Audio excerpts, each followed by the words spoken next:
m'appelle l'élève Mayazo Lalukeni de l'école Collège de Sœur Marie et Jésus. On était dans nos classes et puis on a commencé à démolir et là nous sommes dans le soleil. Nous demandons seulement au président de la République de nous aider parce que là nous ne savons pas comment étudier parce que nous sommes sous le soleil qui puisse nous tenir à l'aide parce qu'on est au soleil, on n'arrive pas à bien étudier. On a commencé à nous mélanger pour démolir, c'était le samedi. La rentrée était bel et bien le 1er septembre. À notre grande surprise, on n'a pas eu une lettre de démolition. Le samedi, nous voyons les gens venir pour démolir. Là où je me trouve, c'était mon bureau. On a tout démoli, on a cassé et on sait là où mettre les élèves. Tout est bousillé, vous voyez, tous les documents pédagogiques, toutes les lettres de l'ouverture, c'est parti, les bulletins, il y avait de l'argent, tout est parti. Je demande au chef de l'État, plus précisément à lui, de bien vraiment voir cette affaire. Parce que le recteur, le promoteur du collège de Sœur de Marie et Jésus, monsieur le professeur émérite Oscar Nsamanou, vraiment soutient sa vision. On n'a pas assez des écoles publiques. Mais regardez, lui, il soutient la vision de chef de l'État. Il a, avec l'argent reçu, il s'est bâti pour que les enfants étudient. Ça, c'est le Congo de demain. Mais quand on détruit, qui vont soutenir le Congo de demain? Nous demandons vraiment, il doit vraiment voir cette affaire. Parce que j'ose croire que l'école, c'est vraiment une œuvre sociale. On ne la détruise pas. On ne la détruise pas.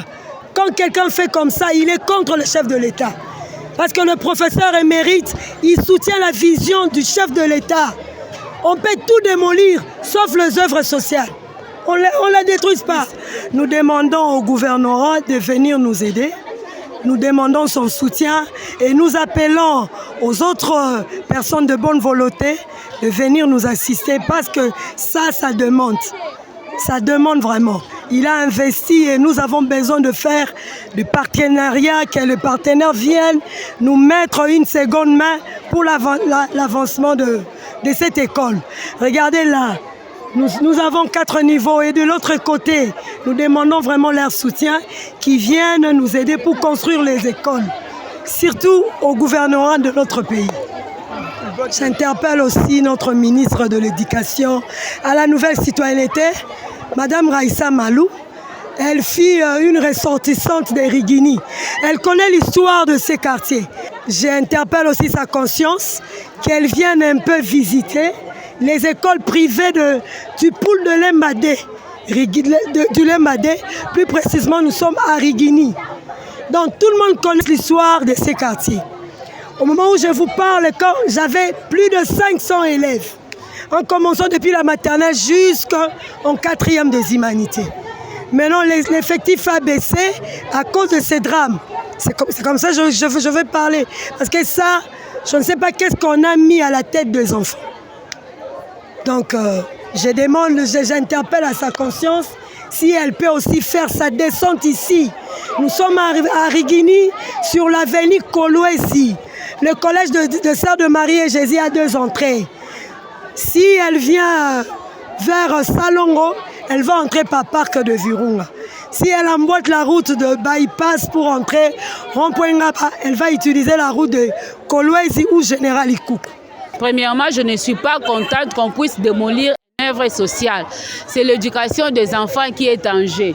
Le gouvernement, normalement, devait soutenir cette œuvre, investir, voir comment les enfants évoluent et non venir démolir comme ça. Le professeur émérite Nsamban Olutu, qui est promoteur, recteur de cette université, et puis dans sa vision, il soutient le chef de l'État. Lui a pensé, au lieu d'investir son argent dans des boîtes de nuit, des bistrots plutôt, il a voulu penser à l'éducation des enfants. Subitement, on nous apprend qu'on a démoli sans avertir, sans qu'il y ait un document. Nous sommes contre cette destruction méchante. C'est pour cela que nous demandons à l'État et au gouvernement de penser comment reconstruire cette université. Vous voyez, les enfants sont dehors, ils ne savent pas où étudier. Tous les documents sont éparpillés. Il y a même le bureau qui était cassé, tout. Donc je ne serai pas très long. Moi, je vais demander au chef de l'État l'État, qui est notre Excellence, Monsieur Félix Antoine Tshisekedi, de penser à cet événement et de chercher des vases et moyens de s'investir, comment reconstruire cette université. Nous ne voulons pas que demain nos enfants, qui seront l'espoir de la jeunesse du demain, soient des Koulouna, des criminels, mais nous veillons que cet enfant puisse donner de meilleurs, soit les meilleurs du demain pour la République démocratique du Congo. C'est pour cela que je vais demander à tous nos partenaires qui veulent contribuer, qui veulent nous soutenir, de penser à cette œuvre. Vous voyez, il y a des enfants qui sont dehors. Nous-mêmes, nous ne saurons pas vraiment reconstruire ce qui a été cassé. Nous sollicitons le soutien de tout le monde.